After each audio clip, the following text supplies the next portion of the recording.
अस्सलाम वालेकुम नाजरीन। ड्रामा सीरियल हाबिल और काबिल अपने इख्तिताम को पहुंच चुका है। आज इसकी आखिरी किस्त नशर कर दी गई। इस ड्रामे का इख्तिताम एक बहुत ही खूबसूरत सोशल मैसेज के साथ खुशगवार अंदाज में हो गया। इस ड्रामे में ऐसे वालिदैन के लिए एक सोशल मैसेज दिया गया है जो अपने बच्चों के तरबियत के दौरान बैलेंस नहीं रखते। इस ड्रामे हाबिल और काबिल की कहानी हमारे माशरे में हर दूसरे तीसरे घराने की कहानी है, जिसमें वालिदैन अपने बच्चों की तरबियत के दौरान बैलेंस कायम नहीं रखते। जो बच्चा अच्छे नंबरों से पास होता है और फर्स्ट पोजीशन लेता है उसे ज्यादा अहमियत देते हैं और इसे आंखों का तारा बनाकर इसकी मिसालें दे देकर इनको एहसास बरतरी में मुब्तला कर देते हैं और इनकी कामयाबी पे बजने वाली तालियों की गूंज से इनके अंदर तकब्बुर, गरूर और कामयाबी का नशा बढ़ा चढ़ाकर इनके कान बंद कर देते हैं और इनके गरूर की फ्लाइट को लैंड होने ही नहीं देते और अपने बाकी बच्चों को एहसास कमतरी में मुब्तला करके इनकी शख्सियत को बिगाड़ देते हैं। इस ड्रामे में ये भी दिखाया गया है कि किस तरह कहकशा बेगम और कासिम साहब ने हमेशा हारिस को कादिर के मुकाबले में फौकियत दी। इसकी हर गलत और नाजायज बात को मानते चले गए और हारिस की जिद, अना और तकब्बुर को मजीद हवा देते गए और अपने हाथों इसे तबाही के दहाने पर पहुंचा दिया और इनको एहसास तक नहीं हुआ। जब एहसास हुआ तब बहुत देर हो चुकी थी और वो अपने बड़े बेटे से हाथ धो चुके थे। अब इनको अपनी तरबियत और अपने फैसलों पर अफसोस होता है। इसीलिए तो कासिम साहब कहकशा बेगम को समझाते हुए अपनी गलती का एतराफ करते हैं और कहते हैं कि हारिस बुरा पैदा नहीं हुआ था, बल्कि कोई भी बच्चा बुरा पैदा नहीं होता। ये तो हम वालिदैन ही होते हैं जो जाने अनजाने में इसे बुरा बनने में मदद करते हैं और हमें एहसास तब होता है जब बहुत देर हो चुकी होती है और जब हम इस बच्चे को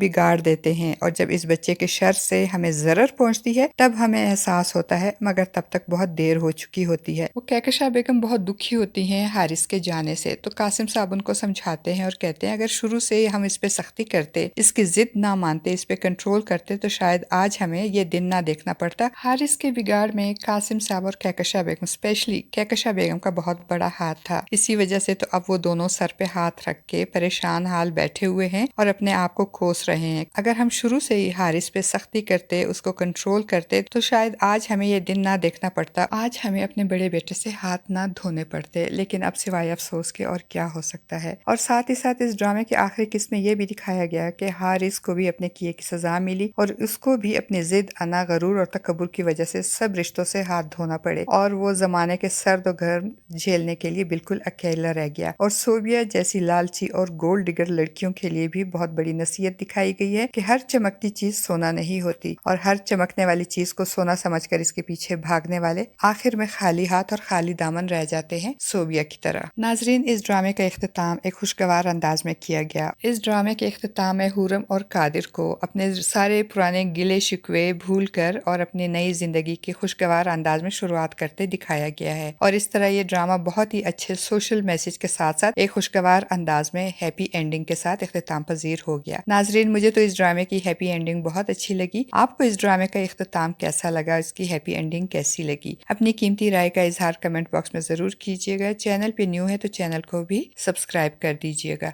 शुक्रिया।